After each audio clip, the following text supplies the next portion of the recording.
Hello, and welcome to Pod4Cure, the podcast brought to you by All4Cure discussing healthcare for patients with myeloma, their caregivers, and everyone in between. My name is Sarah, and today I have the pleasure of speaking with Cynthia, a myeloma patient research advocate, educator, and mentor. She manages HealthTree University, a free and comprehensive online curriculum for myeloma patients to learn more about their disease. Thank you so much for speaking with me today, Cynthia. How are you? Okay, how are you doing, Sarah? I am doing well, thank you. Could you tell me a little bit about yourself? Sure. Let's see. I am 62 years old, I believe. I kind of lose track of time over years. I was born and raised in New Jersey. I even attended college in New Jersey, and after college, I went to Rutgers University, and I then entered the teaching profession where I fell in love and was a teacher in public school system for over 28 years. I'm married. I have a beautiful daughter, and I love pets. I have right now just two little kitties, Pumpkin and Spice, but I've had pets my entire life. And when the weather's nice outside, I enjoy playing in my garden. That's excellent. Thank you so much for your service as a teacher. I mean, those careers, I feel like sometimes overlooked. It makes sense as your handle on Twitter is the myeloma teacher, correct? That's correct. I am the myeloma teacher. You know, just when I first set up a Twitter account, I was like Cindy C on Twitter, but then I started posting information about myeloma and no one was finding it. Then I noticed there was like the myeloma doc and the myeloma nurse. And I said, well, maybe I'm myeloma. I'm a teacher, so myeloma teacher. That's excellent. And you yourself are a myeloma patient, correct? I am. Mm-hmm. If you wouldn't mind sharing, what has been your myeloma journey up to this point? It was a very different journey than I think most patients have. Maybe the beginning part was a little the same in the fact that I started having back pain back in 2006, and which is now I know is a typical sign of myeloma, but at that time I did not know that. And I went to see an orthopedic doctor, and after just a brief examination, he told me to touch my toes, and if I could do this and do that. He diagnosed me with degenerative disc disease, never did any imaging of my spine, and just gave me some physical therapy and pain medication to take. And my pain really wasn't getting better. It was actually getting worse. But prior to being diagnosed with myeloma, I was brought up in that age of Dr. Knows Best.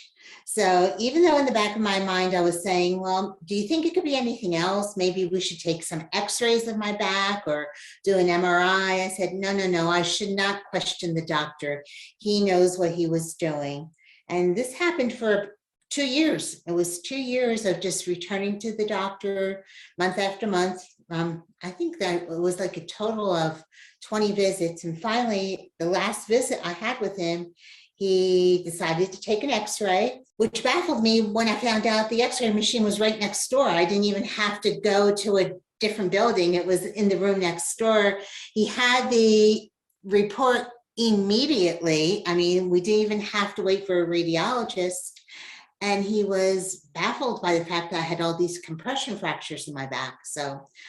But said, don't worry. And I guess going to an orthopedic doctor, he wasn't quite as concerned of how those fractures, why they were there, but let's repair them. So I was sent to get kyphoplasty surgery to repair the fat fractures. I had to have some blood work done, and the blood work came back really abnormal. I was sent to a hematologist to find out what was wrong, and within days, the hematologist knew that with my abnormal lab work and with the fractures, I had multiple myeloma. Back in 2008, induction therapy was usually 2 drugs. So I started with a doublet, started responding, but stopped responding within cycles. All the therapy that's available today was not available back in 2008. By this time, I was also consulting with a myeloma specialist in addition to my community oncologist. So the specialist was a little concerned that I had stopped responding so quickly, thinking that my disease might have been a little bit more aggressive than they really thought it was in the beginning. So I went in, had a stem cell transplant, and everyone who is myeloma knows what a stem cell transplant is. 100 days post-transplant, my myeloma markers were the same. I wasn't in remission. I still had lots of myeloma. I was devastated. My doctors, though, were hopeful and gave me some treatment options. And in time, we found out that my myeloma was slow to respond, and that I was put on a triplet, and it took almost 2 years for it to respond. It was never a complete response. I've always had some myeloma in my bone marrow, but I'm still on maintenance therapy from that very good partial response. So it seems that I was a very, very slow responder, and maybe my disease wasn't aggressive. It was just slow to take to the therapy, but I'm very slow to relapse. So that actually gives me time for my advocacy work, because I'm not always out there searching for what the next treatment was going to be. I could spend more time doing some other things. Yeah, that is an interesting path for myeloma, having spoken to a lot of patients. While unfortunately it's very common for patients to go a while without being diagnosed, that response is very unique. Yeah, the response was unique. The back pain in a long time, that was common, but not responding to transplant and then taking so long to reach a maximum response was, I think, very unique.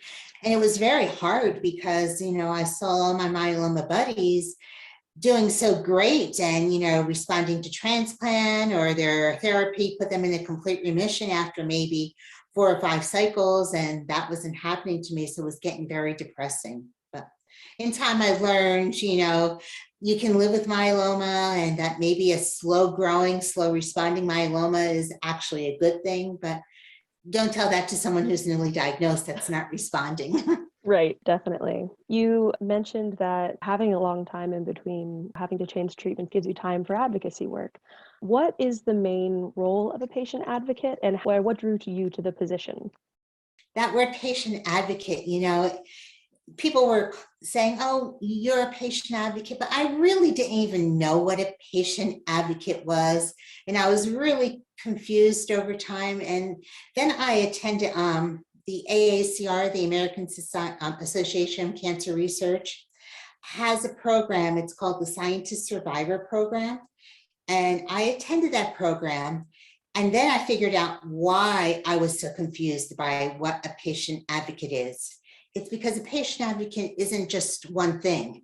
There are many types of patient advocates, and patient advocates do many different things. I mean, there are the paid patient advocates that people can hire to help advocate for them when they go to doctor's appointments or the fight with insurance companies and things like that. I wasn't that. I wasn't a paid patient advocate. But then there were patient advocates, that maybe go to Capitol Hill. They go and they lobby Congress for research funds, and they might go to their local government. And actually, I did that for a while. I worked with the Leukemia and Lymphoma Society. We had mission days on Capitol Hill. I got to share my story. I got to lobby for NIH funding, and I enjoyed doing that. But that wasn't my main interest in lobbying. I would continue to do that whenever there's a mission day, but I was interested in more than that. Then I learned that there was advocates that provided patient education. And that really started to interest me because I was a teacher and I had gathered all this information when I was going through stem cell transplant, and I had put them in folders on my computer, and I'm thinking, I need to share what I'm learning because I'm learning so much.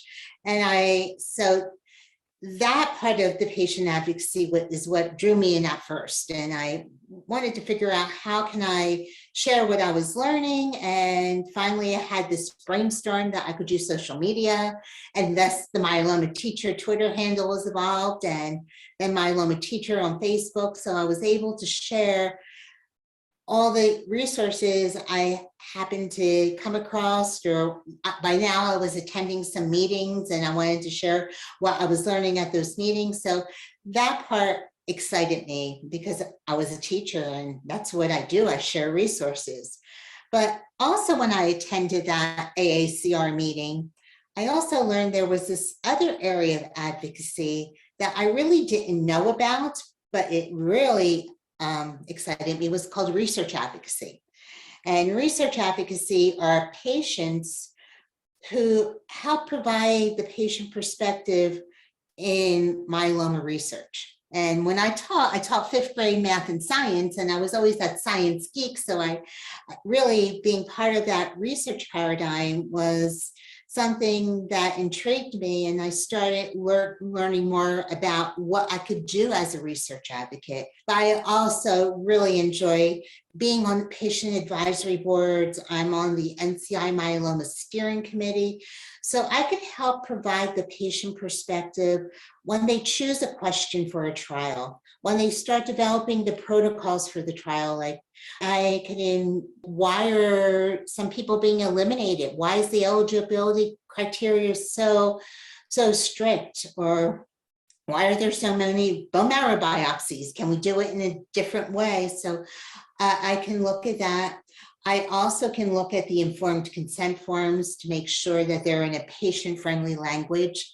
I'm part of an IRB at the University of Pennsylvania, where I do that each month as I review informed consent forms. And I can look at patient education materials, and I have that unique perspective of not only being a patient, but also being an educator and knowing how people learn. Children learn, but adults learn the same way, to say this language is not patient friendly, or these words don't make sense, or you need an image here, or maybe you should put a chart. It excites me. I love being a research advocate, and I love being able to use the skills I was trained in to help the myeloma community.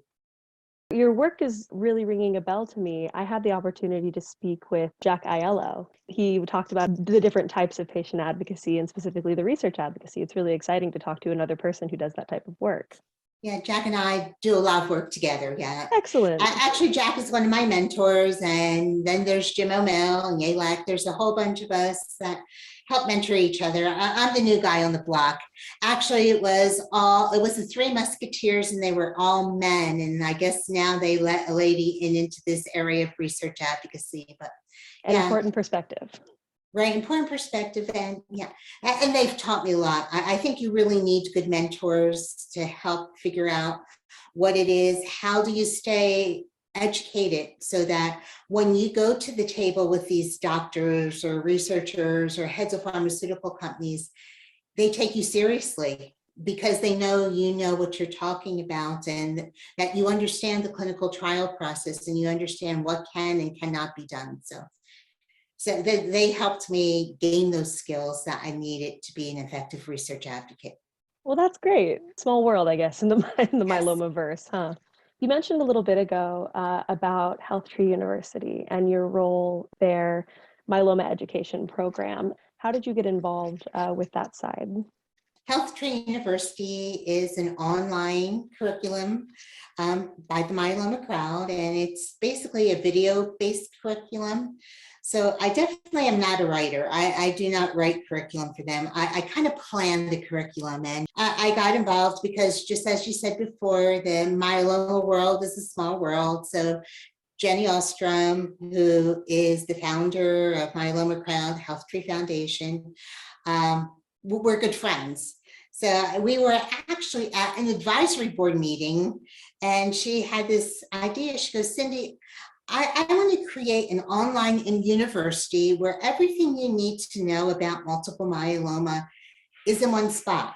Because there's a lot of resources out there, but you have to search for them here and there, and they're not organized sometimes in a way, and you have to wonder whether the source is a legitimate source or if the materials are up to date. So she goes, I really want to do this. And she goes, I think you would be the perfect person to help me.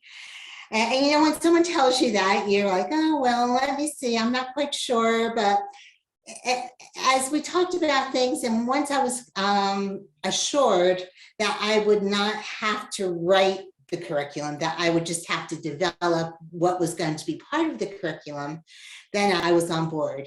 So I'm what's called the curriculum director.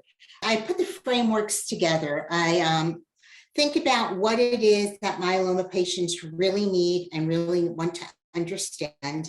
And I put them in an organized sequence way, and then I start writing questions that will help get those parts across. Being a teacher, I've learned how to question to students and everyone that I talk to get the information that's needed. So I write the questions out, and then I interview the myeloma specialists and ask them those questions, so we get answers. And we get answers by people who are in the know, people that are doing research on this each and every day. And then those answers are then put into a curriculum where we add animations, we add graphs, we add whatever it is that would make it easy for the person who's watching the video to learn. And of course, being a teacher, I add quizzes, and we even have a notebook where patients could take notes and print them out to bring them to their doctors. So that's how it was. We started with myeloma basics, and the myeloma basics is in like 3 sections: myeloma basics 1, 2, and 3. And they're just the basic questions any myeloma patient would have, or any probably doctor would tell someone newly diagnosed with myeloma. Many times doctors say this, but you're in an appointment and your mind is racing in all different ways and you forget what the doctor said. So this is just that basic information about myeloma. So that was our very beginning. We started with these basic courses and we got the information from what the doctors were telling me, what I was learning in all these webinars and presentations I was going to. I also picked up lots of questions I ask in the myeloma basics. I'm part of many patient online communities, so I hear newly diagnosed patients ask questions. And sometimes, I might not have one of those questions in our myeloma basics course, so we add it to there. So things that newly diagnosed people would want to know about myelomas in those basic courses. And then we started building out the curriculum. And each of the other units are based around a topic. We did a course on stem cell transplant, and it's everything you need to know about stem cell transplant, not only from the doctor's point of view, but even from a patient, like what should I bring to transplant with me? Why should I go to a transplant? So, and there's lots of questions always around transplant. And I have a number of questions that I plan on asking some doctors next weekend about transplant, because it's changing, Well, and that's the one thing I have to make sure of, was when I'm working through this curriculum, myeloma changes day to day. So we have to keep that curriculum updated. And the reason why somebody might consider transplant 2 years ago may be different. There was a question on one of the boards is, why should I consider a transplant if I am MRD negative? Well, 3-4 years ago, no one even knew what MRD negativity meant. So this is a question I will ask several, and usually I ask more than one doctor when it's more of an opinion as opposed to a fact. If I ask somebody what an antibody is, there's one answer to what an antibody is. If I ask, why should I consider transplant, there may be more than one answer. So I will ask more than one doctor. So, and another course I'm working on now is immunotherapy, just learning about what immunotherapy is, the different types of immunotherapy. And I get a lot of that content like from attending meetings. This way I listen to what the doctors are excited about. Then I develop questions in a more patient-friendly, directed language so that the patients can not only understand what therapies are available to them now, but what's happening in that research to get them excited about what's coming our way. It really does sound like, based on your very special set of skills, that you were a really excellent choice to do this as somebody with, a teacher's background. Steps that you have to go through to convey information not only succinctly, but in a way that makes sense to a wide variety of people. I think a lot of it is in sequencing and starting with a basic, and it's the way you develop a curriculum, get the background knowledge and then go deeper down into a subject. So it's important to be able to have that sequence so that when they're learning about antibody drug conjugates, they know what antibodies are, they know what immunotherapy is. Now we could take it one step further to build on knowledge that you've had before. So So it's important to not just take something out of context, but to do that as a building block. Did you know what multiple myeloma was before you were diagnosed with it? Never heard of it, had no Really? idea what multiple myeloma was. Thought that since I never heard about multiple myeloma, it mustn't be a very bad disease, because you hear about all the very bad diseases. And at the time I was diagnosed, it was not considered a good cancer to have, but I guess, when I asked why didn't I hear about it when you were saying this is the second most common blood cancer, is they said patients really don't survive that long to even make it known. But now patients are surviving so much longer that we do Myeloma Awareness Month, Myeloma Action, so that more and more people become aware of what myeloma is. Going from knowing nothing about a disease to having it to then being an authority online is a really impressive trajectory. Yeah, and when we were talking about, I grew up in that age of Doctor Knows Best. So I really didn't need to know anything about anything, because I was just blindly following doctor's orders. But once I was diagnosed with this cancer, that was something that was major. And I started reading, and I was learning that educated, informed patients who are actively involved in their care tend to do the best for their particular disease, like if you, and I remember attending a workshop from the International Myeloma Foundation, and all this specialists up there were saying, yes, our educated patients tend to do better. And I said, well, I'm a teacher, so I can be educated. So that's what started me, is like, when my doctor, after my stem cell transplant, failed to put me in a remission, my doctor said, well, we could do this, we could do this, or we could do this. And he gave me the pros and cons of each of those, why he might consider it and why not. But since there was no magic map of which way to turn, it was going to be my decision as to which path to follow. He wanted me to answer which way I was going to go, and I really didn't know. And I realized that if I wanted to be part of that team and to make an informed decision that I don't regret or look back on, I had to educate myself. So I guess that became my passion, is to first educate myself, and once I learned to educate myself to be part of my care, to share what I was learning in the myeloma community and help others, become empowered in their care too. Absolutely. To me, it sounds like you're arming patients with one of the most important things when it comes to battling a disease, and that's agency, and having, the confidence to be in a doctor's office and know not only what you're going through, but what is best for you. And I think that's amazing. And people are always telling me, bring questions to ask your doctor, you have discussions with your doctor. But before you're educated, you don't even know what questions to ask. And I think that's what HealthTree University does.